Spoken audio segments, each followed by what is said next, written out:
नमस्कार दोस्तों, स्वागत है आपका लर्निंग ऑनलाइन यूट्यूब चैनल में। आपके साथ रोहित। आज की इस वीडियो में हम सीखेंगे कि नैनीताल बैंक जो कि प्राइवेट बैंक है, इसका केवाईसी फॉर्म कैसे भरा जाता है। पहले इसे सीखने के लिए इस वीडियो को पूरा देखिएगा, साथ ही साथ चैनल को सब्सक्राइब करिएगा, वीडियो को लाइक और शेयर जरूर करिएगा। तो चलिए फाइनली स्टार्ट करते हैं। सबसे पहले हम जानते हैं केवाईसी क्या होता है। ठीक है, जो केवाईसी का जो फुल फॉर्म होता है वो होता है नो योर कस्टमर। इसमें होता है कि जो बैंक कस्टमर होता है उसको एक आइडेंटिटी प्रूफ और एड्रेस प्रूफ का एक डॉक्यूमेंट बैंक के पास सबमिट करना होता है। ठीक है, तो इस डॉक्यूमेंट से बैंक जनरली ये सुनिश्चित करना की कोशिश करता है कि जो आपने अकाउंट खुलवाया है वो फेक तो नहीं है, क्योंकि पास्ट में बहुत से अकाउंट खुलवाए जाते हैं जो कुछ गलत एक्टिविटीज़ के लिए खुलवाए जाते थे। तो उन चीज़ को रोकने के लिए बैंक ने जो है केवाईसी को कंपलसरी अब कर दिया है। ठीक है, तो अगर आपका किसी भी बैंक में अकाउंट अभी तक आपने केवाईसी नहीं अपडेट किया तो तुरंत अपडेट कर दीजिए, नहीं तो आपकी ट्रांजैक्शन में रोक लग सकती है। तो अगर आपका नैनीताल बैंक में अकाउंट है और अभी तक आपने केवाईसी अपडेट नहीं की तो इस फॉर्म को भर के आप केवाईसी अपडेट कर सकते हैं। ये फॉर्म आपको कोई भी नैनीताल के होम ब्रांच में मिल जाएगा या इस वीडियो के डिस्क्रिप्शन में आपको इस फॉर्म का लिंक मिल जाएगा। तो चलिए सीखते हैं कि इस फॉर्म को आपको कैसे भरना है। तो ये है नैनीताल बैंक का केवाईसी अपडेशन फॉर्म। तो चलिए देखते हैं कि इस फॉर्म को आपको कैसे भरना है।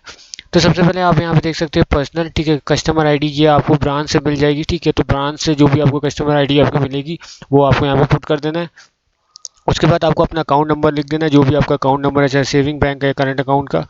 उसके बाद कस्टमर नेम यहाँ आप देख सकते हैं लिखा है प्रीफिक्स। प्रीफिक्स मतलब होता है टाइटल, जैसे मिस्टर मिसेस। ठीक है, तो जो भी आपका टाइटल है वो आपको यहाँ पे मेंशन कर देना है।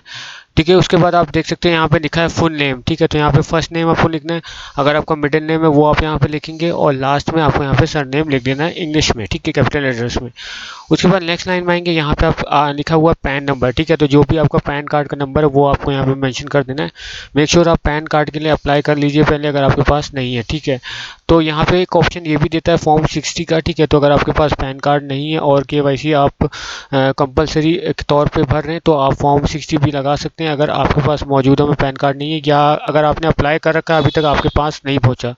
तो फॉर्म 60 क्या होता है और कैसे भरा जाता है, इसके लिए आप मेरी दूसरी वीडियो देखिए जो आपको इस चैनल पे मिल जाएगी, जहाँ पे मैंने सिखा रखा है कि फॉर्म 60 क्या होता है और फॉर्म 60 कैसे भरा जाता है। ठीक है, तो आगे चलते हैं।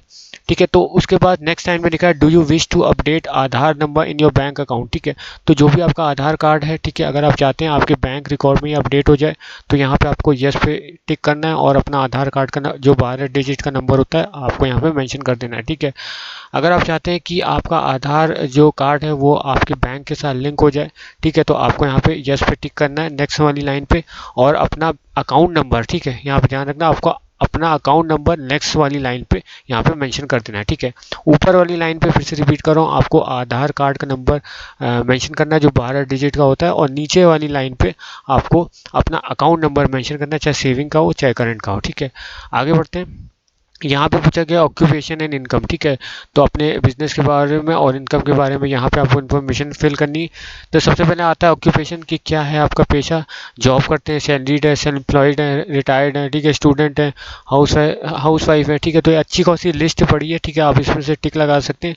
नेक्स्ट वाली लाइन पे अगर आप बिजनेस करते हैं उसके ऑप्शन है, जैसे प्राइवेट बिजनेस है, पब्लिक सेक्टर है, मल्टीनेशनल है, तो जो भी आपका पेशा है वो आप इसमें से टिक लगा सकते हैं। ठीक है, अगर सेल्फ एम्प्लॉयड है, ठीक है, यानी खुद का अगर आपका पेशा है, जैसे आप डॉक्टर, इंजीनियर हैं आप, ठीक है, सीए, आर्किटेक्ट हैं, तो कितने साल से सेवा दे रहे हैं वो आप यहाँ पे लिख सकते हैं, पहले ईयर फिर मंथ। ठीक है, अगर आपका बिजनेस है तो डेट ऑफ इनकॉर्पोरेशन, जब आपका बिजनेस फॉर्म हुआ था उस दिन की डेट आपको यहाँ पे डाल देनी है।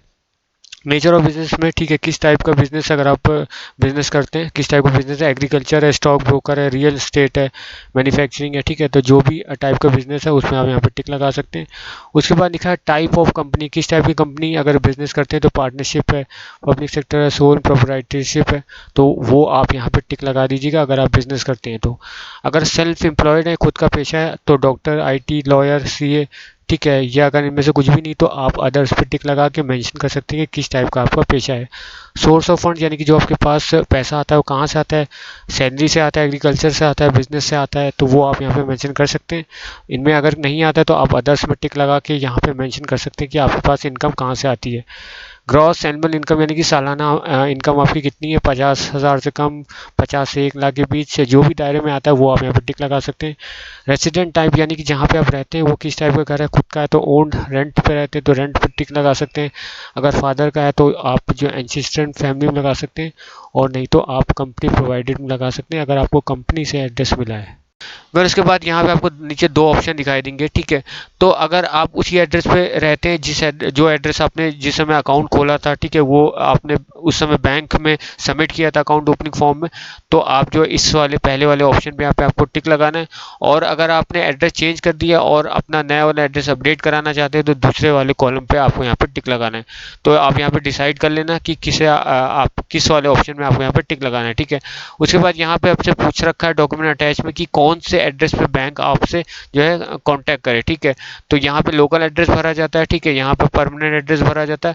तो जिस एड्रेस में आप चाहते हैं कि बैंक आपसे कांटेक्ट करे वो आप यहाँ पे टिक कर देना, ठीक है। उसके बाद यहाँ पूछा मेलिंग एड्रेस एंड कॉन्टैक्ट, ठीक है। तो यहाँ पे आपको अपना लोकल एड्रेस यहाँ पे लिखना है जहाँ आप टेम्परेरी बेसिस में रहते हैं, ठीक है। तो सबसे पहले आता है फ्लैट नंबर, बिल्डिंग नेम, तो जो भी आपका फ्लैट नंबर है या घर का नंबर है या अगर अपार्टमेंट में रहते हैं उसका जो नाम है वो पहले वाले कॉलम में आपको भर देना है, ठीक है। उसके बाद रोड नेम है, जहाँ आप रहते हैं वहाँ की रोड का नाम आपको यहाँ पे डाल देना है। लैंडमार्क, जो भी घर के पास कोई फेमस प्लेस है उसका नाम आप यहाँ पे डाल सकते हैं। सिटी में सिटी का आपको नाम डालना है, स्टेट आपको यहाँ पे डाल देना है, पिन कोड डाल देना है, जो भी आपके घर की एरिया है उसके आसपास का जो पिन कोड होता है 6 डिजिट का वो आपको यहाँ पे डाल देना है। टेलीफोन नंबर आपको डाल देना है, ईमेल आईडी जो भी है आपकी यहाँ पे आपको डाल देना है, ठीक है। और यहाँ पे टेलीफोन नंबर है एसटीडी करके वो भी आप यहाँ पे डाल सकते हो अगर आपके पास है।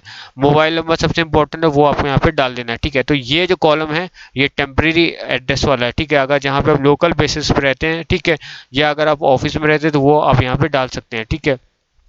नीचे सबसे इंपॉर्टेंट है परमानेंट एड्रेस, जहाँ पे आप नॉर्मल केस में हर समय आप रहते हैं, जैसे आपका घर का एड्रेस है वो आपको यहाँ पे मेंशन करना है, यानी कि जो परमानेंट एड्रेस है आपका, ठीक है। तो फिर से आपको वैसे ही भरना है, फ्लैट नंबर, बिल्डिंग नेम में अपना जो घर का हाउस नंबर है वो आपको यहाँ पे डाल देना है, या अगर अपार्टमेंट में रहते हैं तो उस अपार्टमेंट का नाम आप यहाँ पे डाल सकते हैं। रोड नेम आपको डालना है, लैंडमार्क में जो भी फेमस प्लेस है आपके घर के पास उसका नाम आपको डालना है, सिटी का नाम आपको डाल देना है, स्टेट का नाम डाल देना है, ठीक है। मुझे नहीं लगता इसमें कोई डाउट है। पिन कोड डाल देना अपनी एरिया का, और कंट्री में यहाँ पे आपको इंडिया कर देना है, ठीक है। तो ये आप कर लीजिएगा, और यहाँ पे आपको पहले ही टिक लगा देना है किस एड्रेस पे बैंक आपसे कांटेक्ट करेगा, ठीक है। उसके बाद नीचे आएंगे, यहाँ पे आप देख सकते हैं डिक्लेरेशन है, ठीक है। तो यहाँ पे आपको कोई एक डॉक्यूमेंट सबमिट करना होगा एड्रेस प्रूफ के तौर पे, और उसके नीचे एक डॉक्यूमेंट सबमिट करना होगा आइडेंटिटी प्रूफ के तौर पे, ठीक है। तो एड्रेस प्रूफ के तौर पे जो डॉक्यूमेंट सबमिट होता है वो ऐसे डॉक्यूमेंट होते हैं जिसमें आपका घर का एड्रेस होता है, जैसे आधार कार्ड हो गया, ठीक है, ड्राइविंग लाइसेंस हो गया, वोटर आईडी हो गया, इनमें आपके घर का एड्रेस होता है। तो कोई भी एक डॉक्यूमेंट का नाम आपको यहाँ पे लिख देना है, जैसे कि आप आधार कार्ड लिख दीजिएगा या आप ड्राइविंग लाइसेंस लिख दीजिएगा, ठीक है। और उसी तरह आइडेंटिटी प्रूफ में भी कुछ डॉक्यूमेंट ऐसे होते हैं जो आइडेंटिटी प्रूफ के तौर पे काम होते हैं, जिसमें आपकी फोटो होती है, जैसे पैन कार्ड हो गया, ड्राइविंग लाइसेंस हो गया, ठीक है, वोटर आईडी हो गया, ठीक है। तो जो भी डॉक्यूमेंट आप यहाँ पे लगाना चाहते हैं, ठीक है, उसका नाम आपको यहाँ पे मेंशन कर देना है, ठीक है। आई होप आपको इतना समझ में आ गया होगा, ठीक है। यहाँ पे आपको एक फोटो, अपनी कलर फोटोग्राफ चिपका दी है, और उसके बाद लिखा है साइन अक्रॉस, ठीक है। तो एक आपको जो है क्रॉस साइन करना है इस तरह से कि आधा साइन आपकी फोटो पे हो और आधा फोटो के बाहर हो, ठीक है। और यहाँ पे प्लेस में सिटी का नाम आपको डाल देना है, डेट डाल देनी जिस दिन इस फॉर्म को आप सबमिट करेंगे, ठीक है। और यहाँ पे आप देख सकते हैं लिखा है सिग्नेचर ऑफ अकाउंट होल्डर, ठीक है। तो यहाँ पे आपको अपना सिग्नेचर कर देना है, ठीक है। और सिग्नेचर आपको वो करना है जो आपने बैंक पे दिया था at the time account opening के, ठीक है। और एक चीज़ आपको ध्यान रखना, जो आप सिग्नेचर करेंगे वो ब्लैक डॉट पेन से आपको यहाँ पे करना है, ठीक है। तो ये फॉर्म, इसके अलावा जो है आपको कुछ भी नहीं भरना, ये फॉर्म पूरी तरह से भर चुका है।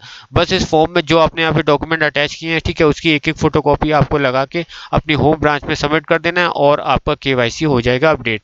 तो इस तरह से आप अपनी केवाईसी को अपडेट कर सकते हैं। तो मुझे उम्मीद है आपको वीडियो पसंद आया था, और मैंने इस पर एक आर्टिकल भी लिखा है जिसका लिंक आपको इस वीडियो के डिस्क्रिप्शन में मिल जाएगा। मेक श्योर उस आर्टिकल को आप ज़रूर पढ़िएगा। तो इस वीडियो को लाइक और शेयर करिएगा, चैनल को सब्सक्राइब ज़रूर करिएगा।